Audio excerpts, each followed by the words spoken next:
एक घन का आयतन, क्वेश्चन नंबर फर्स्ट, एक घन का आयतन 2197 घन सेंटीमीटर है, ठीक है। तो पृष्ठीय क्षेत्रफल क्या होगा? तो देखिए पृष्ठीय क्षेत्रफल जो घन का होता है वो 6a² होता है, ठीक है। और ये तभी हम निकाल पाएंगे जब हमारे पास a की वैल्यू हो, यानी साइड ऑफ क्यूब दिया हो।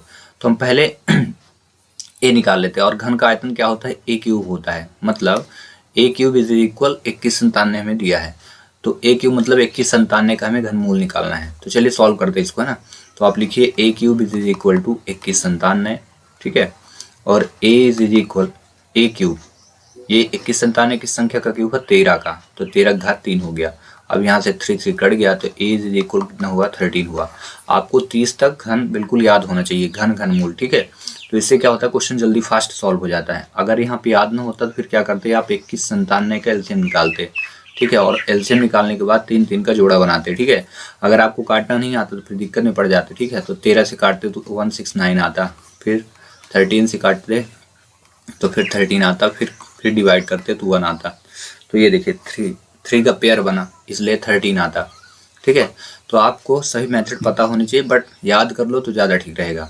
तो a की वैल्यू आ गई 13। इसके बाद आपको पृष्ठीय क्षेत्रफल निकालना है, तो यहाँ पे आप वैल्यू रख दो 6a²। तो 6a² इज इक्वल 6 इंटू 13 का होल स्क्वायर करेंगे, देन 6 इंटू 13 करना है, ठीक है।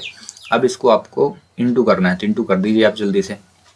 तो कितना हुआ? 6 इंटू 169, और इसका इंटू करेंगे तो कितना आ जाएगा? 1014, ठीक है। आपको इंटू चेक कर लेना है, ठीक है। 169 इंटू 13, ठीक है। चलिए तो कितना आ जाएगा इसका आंसर? 13 का स्क्वायर हुआ और 1, ठीक है। तो इसका करेक्ट आंसर कितना आ जाएगा? 1014, ठीक है।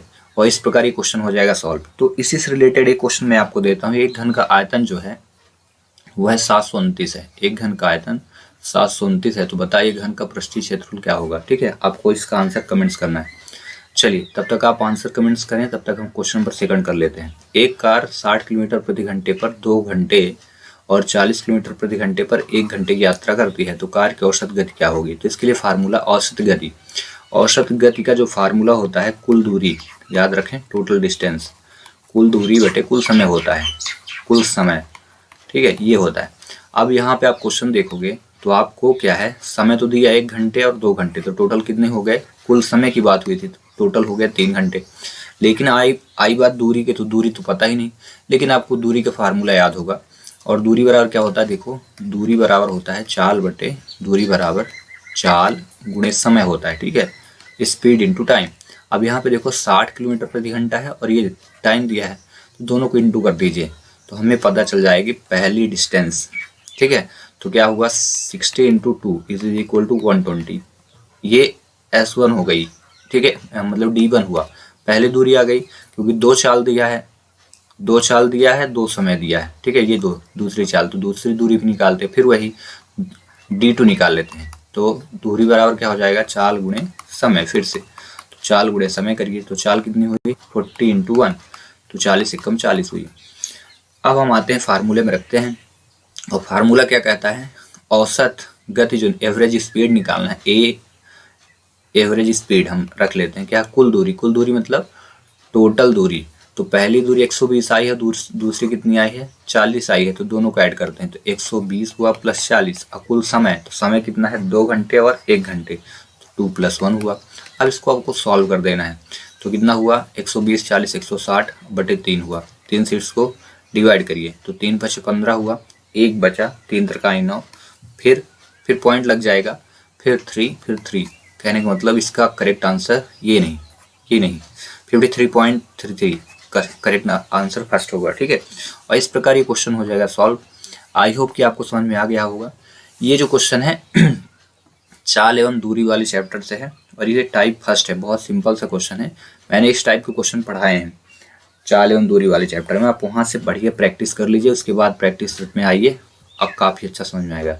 चलिए तो एक क्वेश्चन मैं आपको देता हूँ, 50 किलोमीटर प्रति 40 यहाँ पे कर देता हूँ मैं, 50 किलोमीटर प्रति घंटा पर 2 घंटे, और यहाँ पे 60 किलोमीटर प्रति घंटे पर 3 घंटे की यात्रा करती है कोई कार 50 किलोमीटर प्रति घंटे पर 2 घंटे और 60 किलोमीटर प्रति घंटे पर 3 घंटे की यात्रा कोई कार करती है, तो बताइए कार की औसत गति क्या होगी। इसका आंसर आप कमेंट्स करें। तब तक हम क्वेश्चन नंबर 3 पे चलते हैं।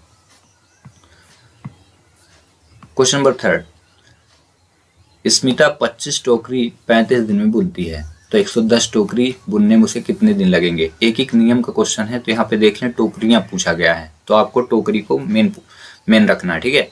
25 टोकरी 35 दिन में, तो एक टोकरी कितने दिन में हो जाएगी, तो आपको यहाँ पे लिखना 1 टोकरी इज इक्वल टू 35/25 हो गया, ठीक है।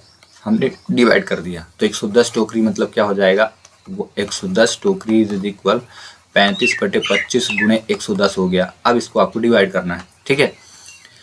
तो डिवाइड करिए तो 5 5 25, 5 दूनी 10, 5 दूनी 10 और 5 से 35, और इसका आपस में इंटू करिए। अब जब आप इसका इंटू करेंगे तो 7 दूनी 14 और 7 दूनी 14 15 154 आएगा। तो इसका करेक्ट आंसर ये हो गया, ठीक है। आपको समझ में आ गया। अब एक क्वेश्चन मैं देता हूँ कि स्मिता 50 टोकरी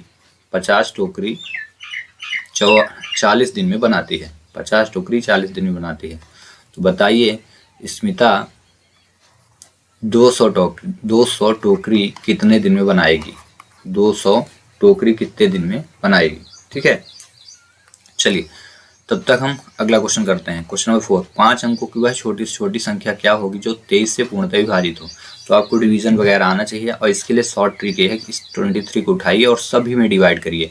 शर्त यह है, थोड़ा सा ध्यान भी रखना है, बोला क्या है 5 अंक, तो इसमें देख लेना है 5 अंक किसमें है। तो 3 2 5, 3 2 5, ये 4 हो गया, कट गया, और ये 3 2 5। कहने का मतलब सिर्फ 3 ही अंकों पे आपको 23 का भाग करना है, और जिसमें शेषफल शून्य ना जाए, ध्यान रखना शेषफल क्या है 0 आए वही करेक्ट आंसर होगा, ठीक है। तो इसमें आपको डिवाइड करना और इसका आंसर कमेंट्स करना है, ठीक है। चलिए तब तक हम करते हैं क्वेश्चन नंबर 5। इससे रिलेटेड क्वेश्चन काफी पढ़ाए जा चुके हैं। अगला क्वेश्चन नंबर 5, कोण के आधार पर त्रिभुज कितने प्रकार के होते हैं। तो इसका करेक्ट आंसर है 3।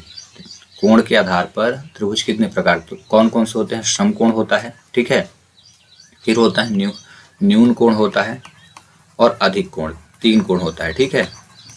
अब मैं आपको एक क्वेश्चन देता हूं क्वेश्चन नंबर 5 के थ्रू कि भुजाओं के आधार पर त्रिभुज कितने प्रकार के होते हैं। भुजाओं के आधार पर त्रिभुज के कितने प्रकार होते हैं। त्रिभुज के कितने प्रकार होते हैं, कितने प्रकार होते हैं, ठीक है। ये क्वेश्चन है, इसका आंसर कमेंट्स करें।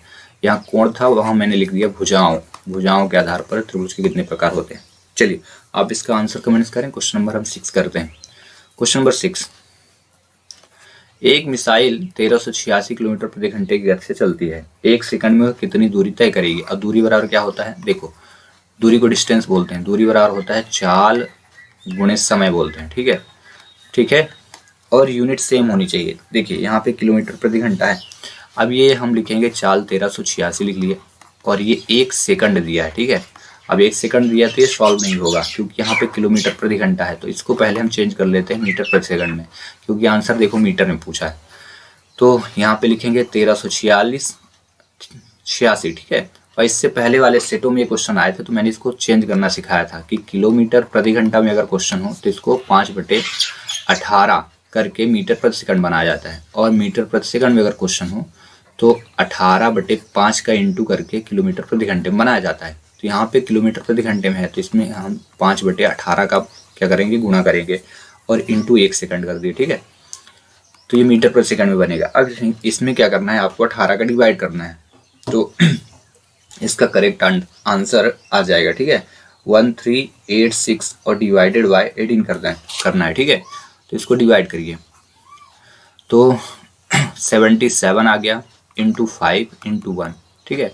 अब यहाँ पे इंटू करिए तो 5 सते 35 हो गया, और 5 सते 38 हो गया, 3 कहा जाए कि कैरी इसकी ऐड कर दी गई। तो इसका करेक्ट आंसर 350 यही होगा, ठीक है। गलती से सही ऑप्शन पे टिक हो गया, ठीक है। समझ में आ गया। तो चलिए क्वेश्चन देता हूँ कि 72 किलोमीटर प्रति घंटा, एक मिसाइल 72 किलोमीटर प्रति घंटा की गति से चलती है, तो यहाँ पे 2 सेकंड मैंने कर दिया, एक की जगह 2 सेकंड में कितनी दूरी तय करेगी, और आंसर आपको मीटर में ही बताना है, ठीक है। मीटर में आपको आंसर सेंड करना है, ठीक है। आप कमेंट्स करें, तब तक हम मिलते हैं नेक्स्ट क्वेश्चन के साथ। चलिए क्वेश्चन नंबर 7 देखते हैं। यहाँ पे देखते हैं क्या दिया है क्वेश्चन नंबर 7 पे। एक वस्तु 9,000 रुपये में खरीदी और 8% पर लाभ पर बेची, तो बताओ लाभ कितना हुआ, लाभ क्या होगा। ठीक है, तो देखिए इसके काफ़ी सारे फार्मूले हैं। एक शॉर्टकट ये है कि जितने की वस्तु हो उसको आप प्यार से लिख लो, और जितना लाभ हो, लाभ में हमेशा क्या होता है, जितना दिया हो उसको 100% में ऐड कर दो।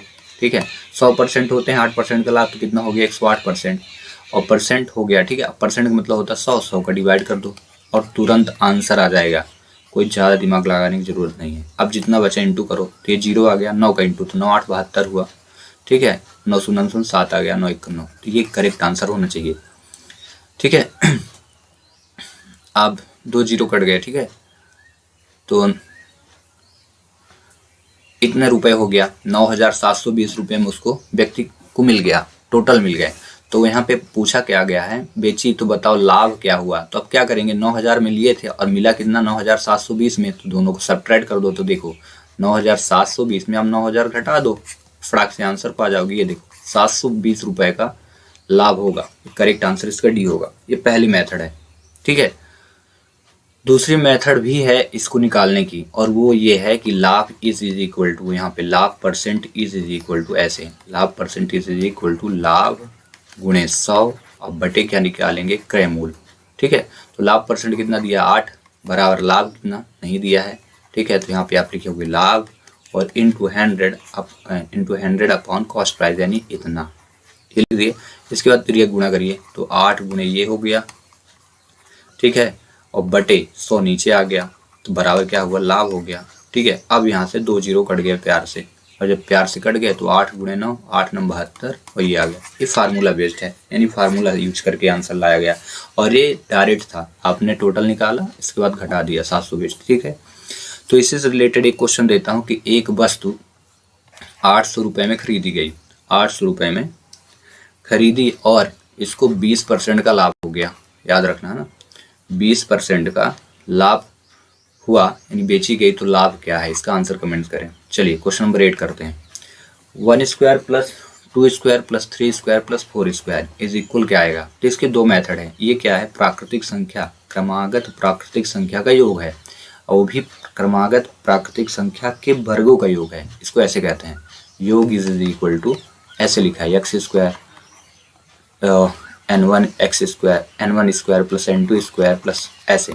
तो याद रखिए, जब क्रमागत प्राकृतिक संख्या के वर्गों का योग ज्ञात करना हो तो उसके लिए फार्मूला होता है n bracket n plus 1 bracket 2n+1, ये अपॉन 6 कर देना है। ये शॉर्टकट मेथड है। ठीक है, अब मन में क्वेश्चन आता है कि n क्या होगा, नंबर तो इतने सारे हैं, तो जो लास्ट में नंबर होगा वो होगा। ठीक है, पावर नहीं देखना है, नंबर 4, तो n का मान हुआ 4, 4 हुआ, 4 इंटू हो गया, 4 इंटू के बाद देखो यहाँ लिखा है n+1, तो 4 और +1 कितना हुआ 5 हुआ, फिर 2n+1, तो 5 दूनी कितना हुआ 10 और 1 11 हुआ, बटे 6। ठीक है, यानी यहाँ सभी जगह n का मान रखना था। पहले रख दिए 4, फिर रख दिए 4 + 1 ब्रैकेट लगाते गए, और फिर लिख दिए 2 इंटू 4 + 1, तो 4 दूनी 8। ठीक है, 4 दूनी 8 9 होगा, 11 नहीं है 9, बटे 6 कर दिया। अब इसको डिवाइड कर दो, तो 3 दूनी 6 3 3 9, फिर से 2 से काट दो तो 2 आया। अब जितना बचा इंटू करो, तो 2 पंचे 10, 10 × 30, इसका करेक्ट आंसर 30 आ गया।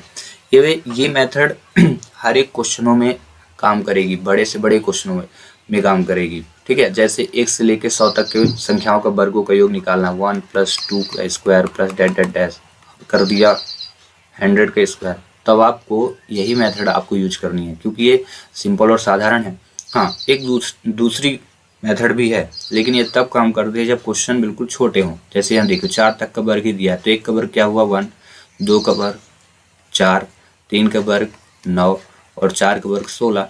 इन सभी को जोड़ दीजिए तो 30 आ जाएगा। लेकिन अगर पूछ लिया 1 से लेकर 100 तक का वर्ग, तो आपको कितना टाइम लगेगा, 1 का निकालोगे, 2 का निकालोगे, 3 का, फिर सभी का निकालने के बाद ऐड करोगे। लेकिन इस मेथड में आपको कुछ नहीं करना है, सीधे n+1 और 2n+1 रखिए और करेक्ट आंसर आपका आ जाएगा अपॉन 6 करके। ठीक है, समझ में आ गया।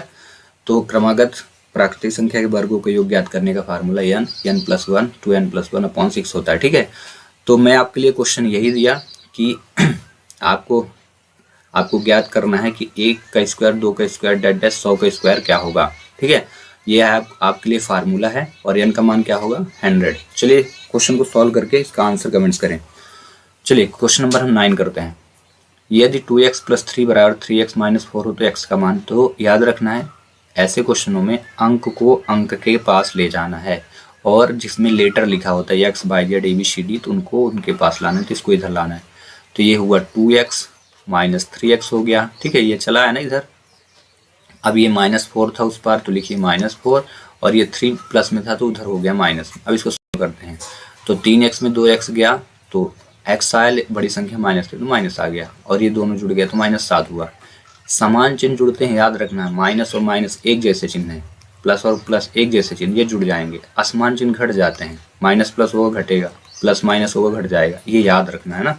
ठीक है, चलिए अब यहाँ से माइनस माइनस कट गया तो x का मान क्या आ गया 7 आ गया। तो इसका करेक्ट आंसर क्या होगा, ये होगा। ठीक है, चलिए ये आपको समझ में आ गया। अब हम आपको एक क्वेश्चन देते हैं 5x + 7 = 4x - 7। ठीक है, तो बताइए x का मान क्या होगा, कमेंट्स करिए। अगला क्वेश्चन 10 बोला है 15 का स्क्वायर ज्ञात करना। 15 का स्क्वायर का मतलब है यहाँ पे पावर देखो 2 बार इसको लिखना और इंटू कर देना। ठीक है, चलिए इसका आंसर कमेंट्स करिए। साथ ही साथ एक क्वेश्चन में देता हूँ 23 का स्क्वायर क्या होगा। ठीक है, चलिए अगला क्वेश्चन करते हैं, क्वेश्चन नंबर 11। इसमें क्या दिया है, एक ट्रेन 750 किलोमीटर 15 घंटे में पूरा करती है तो 2 घंटे में कितने किलोमीटर पूरा करेगी। तो चलिए 750 किलोमीटर 15 घंटे में, तो पहले 1 घंटे का मान निकाल लेते हैं। तो 750 में जब हम क्या है यूनिट कम निकालते हैं, यानी कम मान निकालना हो तो हमें भाग करना चाहिए। तो 15 का हमने भाग कर दिया तो कितना है 15 दूनी 30 या 45 चाको 60, ये 5 आ गया। ठीक है, 15 × 5 = 75, 15 से कट गया 0 आ गया। अब ये क्या था 1 घंटे का है, 1 घंटे में 50 किलोमीटर, तो 2 घंटे में कितना होगा बेटा, कर दो 2 का इंटू, तो 2 50 दूनी 100 हो गया। ठीक है, 100 किलोमीटर प्रति घंटा इसका करेक्ट आंसर होगा। ठीक है, चलिए अब इसी से रिलेटेड एक क्वेश्चन दिया कि एक ट्रेन 1500 किलोमीटर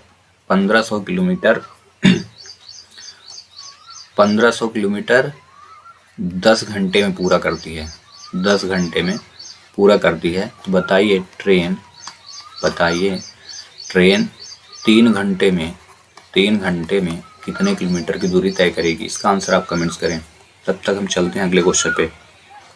अगला क्वेश्चन क्या दिया है, सरल कीजिए 2 × 3 + 1/3 - 1/3। तो देखिए पहले हमें इसमें बोर्ड मास रूल अप्लाई करना है। बोर्ड मास रूल ये क्या होता है याद रखना है आपको। ब्रैकेट दिया हो तो पहले कोष्ठक को सॉल्व करें, उसके बाद ऑफ उसको ओपन करिए, फिर डिवीज़न करिए, भाग करना है, फिर इंटू करना है, फिर जोड़ना है, फिर घटाना है। तो यहाँ पे देखते हैं, देखो कोष्ठक लगा है तो पहले कोष्ठक सॉल्व करेंगे। देखो 1/3 माइनस में सेम है, दोनों कट गए। ठीक है, बचा कितना 2 × 3, तो ये 2 × 3 हुआ 6 प्लस ये हुआ 0, तो आंसर इसका करेक्ट 6 आया। इससे रिलेटेड एक क्वेश्चन 5 × 7 + 1/7 - 1/7, इसका आंसर क्या होगा कमेंट्स करिए। ठीक है, चलिए क्वेश्चन नंबर 13 करते हैं। यदि 11, 23 तथा x का औसत 40 है तो x का मान, तो औसत बराबर क्या होता है, जितना मान दिया हो उसको लिख करके उसका भाग कर दीजिए, जितनी संख्या है उसका भाग करिए।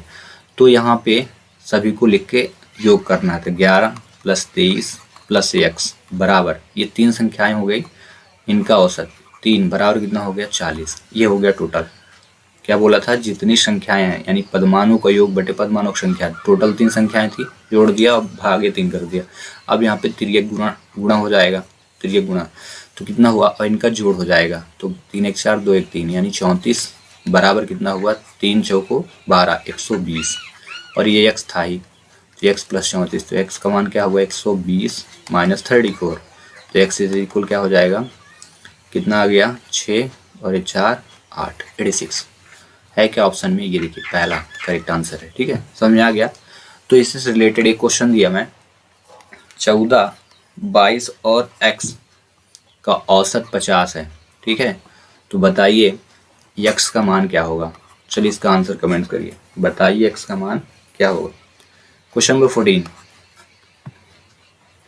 यदि 5% वार्षिक के हिसाब से 3 वर्ष में साधारण ब्याज 180 रुपये हो तो मूलधन ज्ञात करें।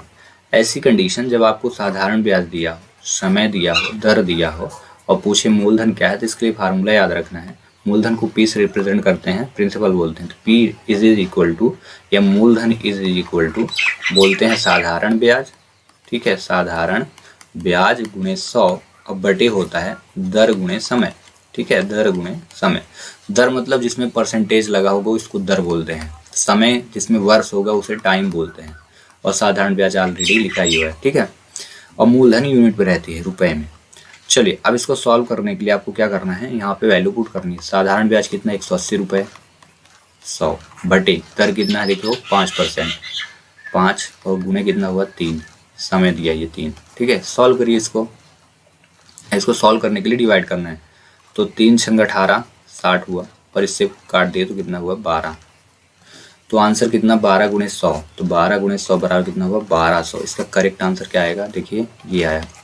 तो इससे रिलेटेड एक क्वेश्चन, यदि यहाँ 5% दिया था तो मैंने दे दिया दर 10% के हिसाब से 5 वर्ष दे दिया, ठीक है। ये आपको समय दे दिया। साधारण ब्याज 200 रुपये हो तो मूलधन ज्ञात करना है आपको। 200 रुपये हो तो मूलधन ज्ञात करके आप बताइए क्या आएगा।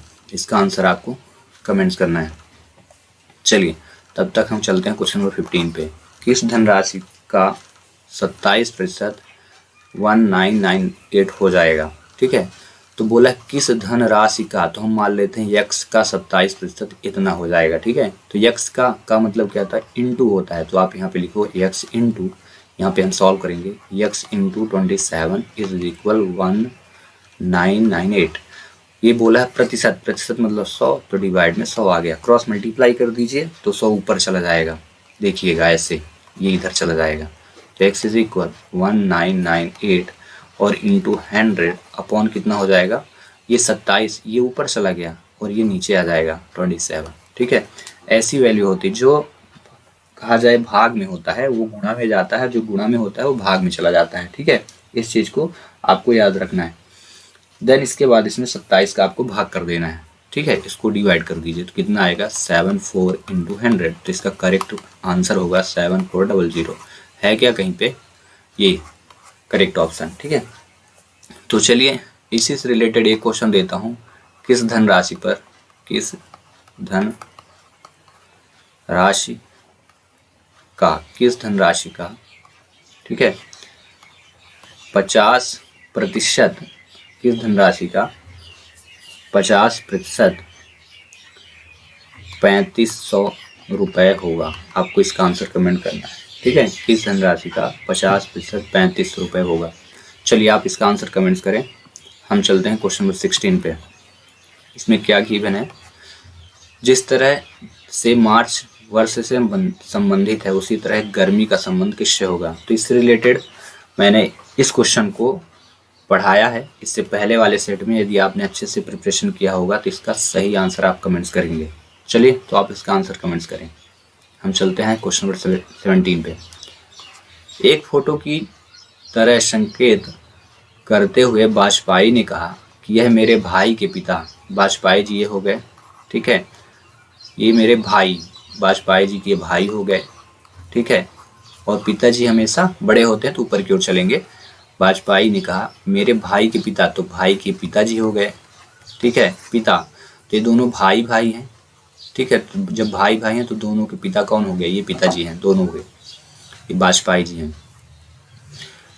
पिता की इकलौती बेटी, तो पिता की इकलौती बेटी यानी इन दोनों की बहन हो जाएगी, इन दोनों की बहन, ये बेटी हो गई, इकलौती बेटी हो गई, ठीक है। और जो इकलौती बेटी है ना, इन दोनों की बहन हो गई।